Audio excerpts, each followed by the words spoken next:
পাড়ি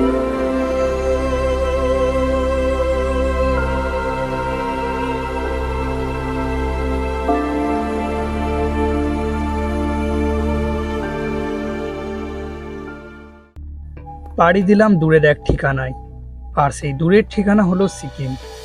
তাই আমরা চলে আসলাম নিউ জলপাইগুড়ি। নিউ জলপাইগুড়ি এসে প্রথমে শেয়ার গাড়ি, এখানে প্রাইভেট গাড়িও নেওয়া যায়, তবে আমরা শেয়ার গাড়িটাই বেছে নিলাম। আর আমাদের সাথে যে অবস্থাটা হলো জলপাইগুড়ি থেকে গাড়ি ছাড়বার পর, সেটার আর কি বলি, ঠিক এই রকম। এই যে আমাদের গাড়িটা এখন খারাপ হয়ে পড়ে গেছে, ব্যাস সব গাড়ি বেরিয়ে যাচ্ছে, বেকার বেকার আমরা এখানে দাঁড়িয়ে আছি, হয়ে গেছে। সেবক রোডটা ছাড়বার কিছুক্ষণ পর থেকেই এই পাহাড়গুলো তোমরা কিন্তু দেখতে পাবে।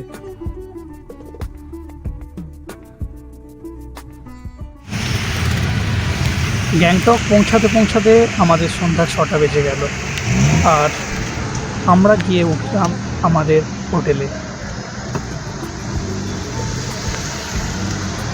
গ্যাংটকের এমজি মার্গের আশপাশে যদি হোটেল নেন, তবে হোটেলের প্রাইস রেটটা কিন্তু একটু বেশিই থাকবে, কিন্তু যদি একটু দূরে নেন তবে বলতে পারি প্রাইস রেট আপনাদের বাজেটের মধ্যেই পেয়ে যাবেন। তো আমরা কালকে এই হোটেলটাতে স্টেবল করেছিলাম। হোটেলটা কিন্তু দারুণ, অপূর্ব লাগছে।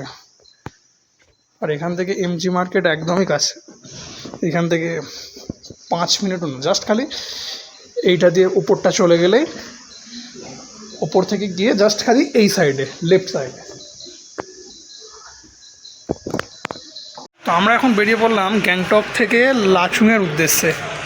লাচুংয়ে যাওয়ার সময় জাস্ট ওয়াও লাগছে ভিউটা, ক্যামেরাতে অতটা ভালো করে বোঝা যাচ্ছে না, দেখছি জুম করে কতটা দেখানো যায়,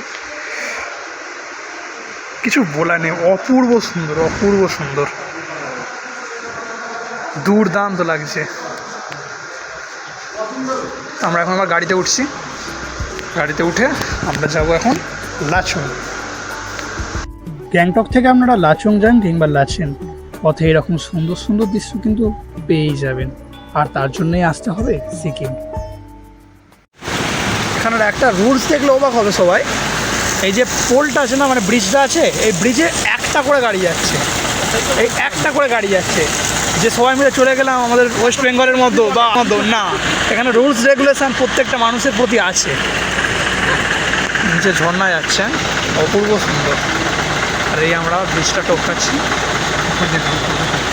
একদম এদিকে এটা নদী। হ্যাঁ,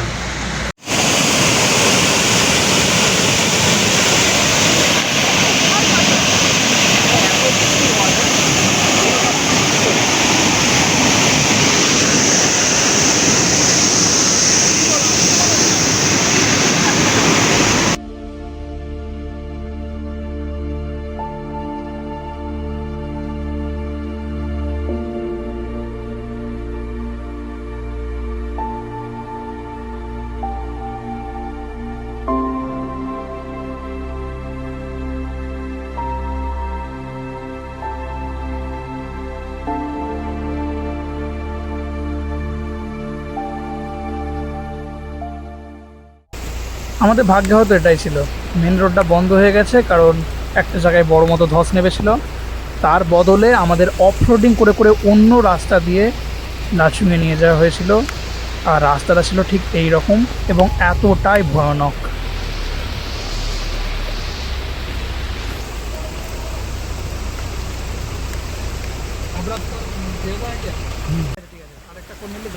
জাস্ট ফ্রেন্ডরা ইমাজিন করো, গ্যাংটক থেকে লাচুং পর্যন্ত 130 কিলোমিটার রাস্তা, আর এই 130 কিলোমিটার রাস্তা আমরা কিন্তু এইরকম অফরোড করে করে বুকের মধ্যে ভয় নিয়ে এবং অ্যাডভেঞ্চার করে গিয়েছিলাম। কতটা সুন্দরও লেগেছে।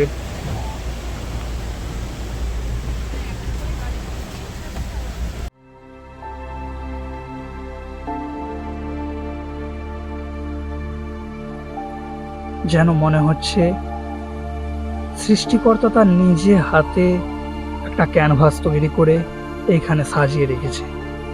সত্যি এতটা অপূর্ব সুন্দর যে একটা প্রকৃতি হয় তা চোখে না দেখলে কখনোই বিশ্বাস করা যায় না।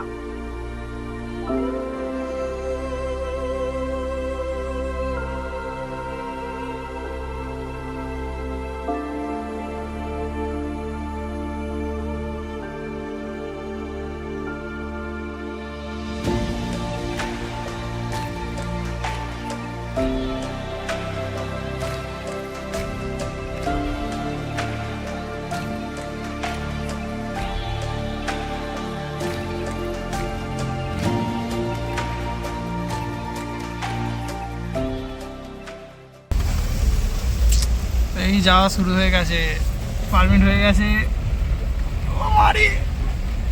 জল যাচ্ছে দেখ সামনে থেকে তো। হ্যাঁ, সামনে থেকে তুলছি, সামনে থেকে।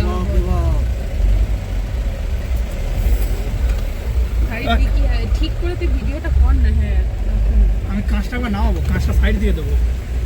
ওরকম করিস না, তুলছে সাইড দিক থেকে, সামনে দিক থেকে তোল, ও তুলছে সাইড দিক থেকে।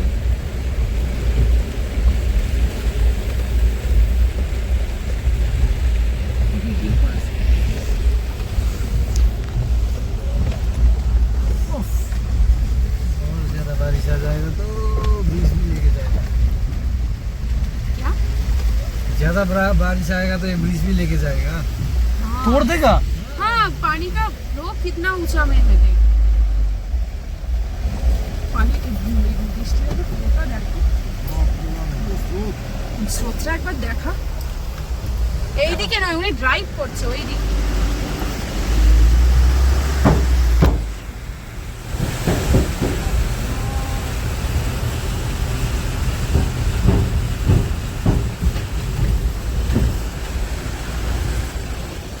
এতে কেউ মানুষ পড়ে গেলে ওই স্রোতটাতে খুঁজে পাবি না। মানে পুরো হাড়গোড় ভেঙে দিয়ে চলে যাবে। খুব বড় জোর 1 মিনিট, 1 মিনিটে তোমার লাগবে। প্রকৃতির ক্ষমতা এতটাই। 1 মিনিট। এই দৃশ্যটা দেখতে সার্থক হলাম। আমাদের সাথে যে ড্রাইভারদা আছে তার কথা শুনলেই বুঝতে পারবে যে কতটা ভয়ানক হতে পারে এই জলস্রোত।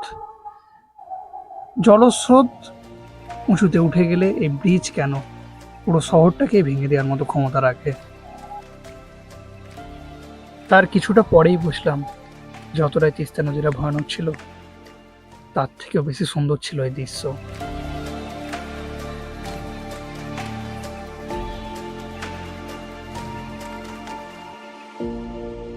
লাচুং এসে পৌঁছালাম, 8টা সাড়ে 8টা বেজে গেল। আর এখান থেকে বাইরের ভিউটা যদি একবার দেখায়, খোলে না কেন? ও,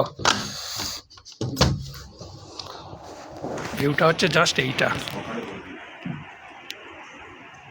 এই হচ্ছে জাস্ট ভিউ, আর কিছু বলার নেই।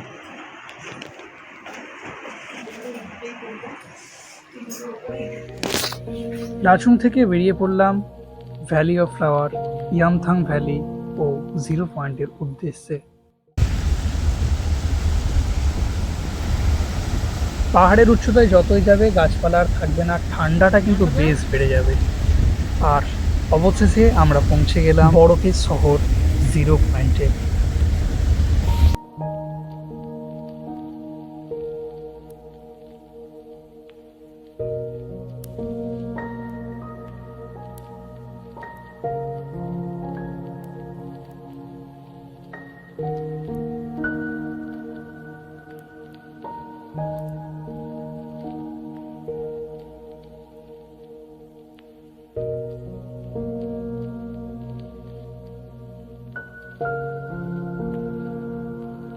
এতটা সুন্দর দৃশ্যের সাথে আর এইখানে একটা দাদা বাঁশির সুরে গান বাজিয়ে চলেছে।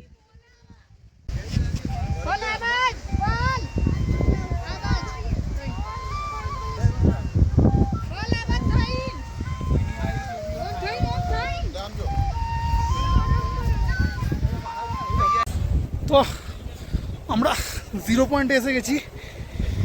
এখানে সত্যি টেম্পারেচার তো মাইনাসে আছে, আর আমি ক্যামেরাটা ফ্লিপ। ঠিক এর পরেই রাস্তা শেষ হয়ে যাচ্ছে, মানে ভারতের রাস্তা এইখানেই শেষ। আর ঠিক পাহাড়ের উল্টো দিকটাতেই রয়েছে চায়না। আর এইটা হচ্ছে আমাদের ভারতের শেষ রাস্তা। হাত পুরো জ্বলে যাচ্ছে।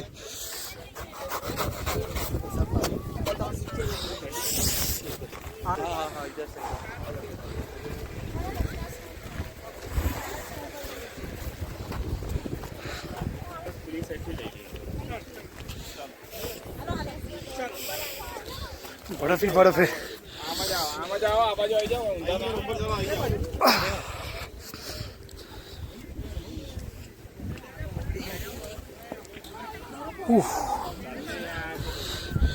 দারুণ দারুণ লাগছে।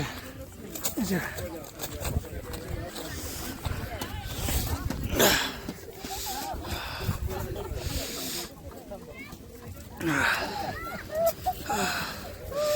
বরফ পুরো হাত লাল হয়ে যাচ্ছে। উপরটা তো পুরো বরফ। বাইক ক্রেজি জিনিস। আমরা এখানে নিঃশ্বাস নিতে পারছি নি। -3-4 আছে, -3-4। এখানে নিঃশ্বাস নিয়ে কম পড়ে আছে। আর একটা জিনিস দেখলে হবে, দাদারা দেখো, দাদারা খালি গায়ে, ক্রেজি জিনিস। হ্যাঁ হ্যাঁ,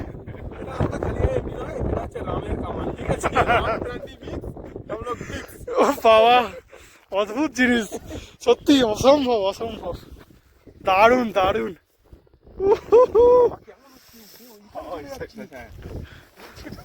প্রচুর হাওয়া আছে।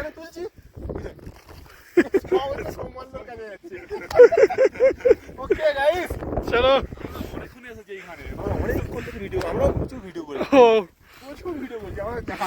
দারুণ লাগছে। পুরো বরফে বরফ, পুরো বরফে বরফ। আর নিচে মানুষ কোথা। চলো, 0 পয়েন্ট থেকে আমরা এখন বেরিয়ে পড়লাম ভ্যালি অফ ফ্লাওয়ার ইয়ামথাং ভ্যালির উদ্দেশ্যে। আর ইয়ামথাং ভ্যালিতে কোনো ফুল কিন্তু ভাঙা যায় না, কারণ এই ফুলগুলোর জন্যই মানুষ ছুটে আসে ইয়ামথাং ভ্যালিতে। আর আমরা যখন ঠিক ইয়ামথাং ভ্যালিতে পৌঁছলাম তখন ঠিক এতটাই সুন্দর লেগেছে।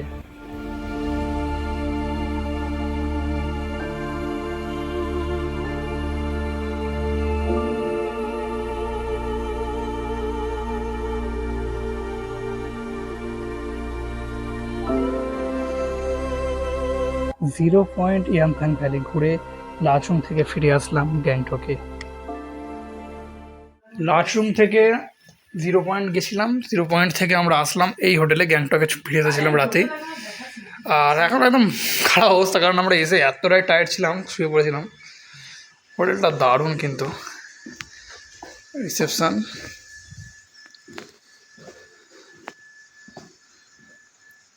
আমরা এবার বেরিয়ে পড়বো ছাঙ্গুর উদ্দেশ্যে। ছাঙ্গু যাবো, ছাঙ্গু থেকে আবার এমজি মার্কেট আসবো। এমজি মার্কেটে থাকবো একটা দিন, মানে আজকের দিনটা। তারপর বেরিয়ে পড়বো বাড়ির উদ্দেশ্যে, মানে তারপর এনজিপি। আজ আমরা বেরিয়ে পড়লাম বাবা মন্দির ও ছাঙ্গু লেকের উদ্দেশ্যে।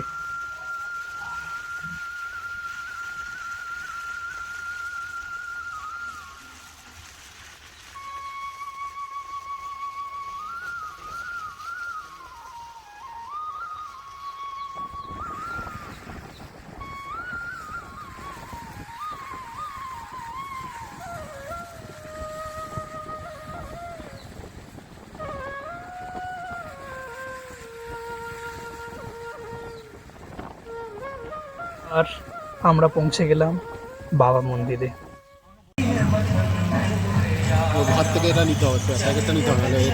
এইখানে রয়েছে আমাদের ভারতীয় সোলজার বাবা হরভজন সিংয়ের মন্দির।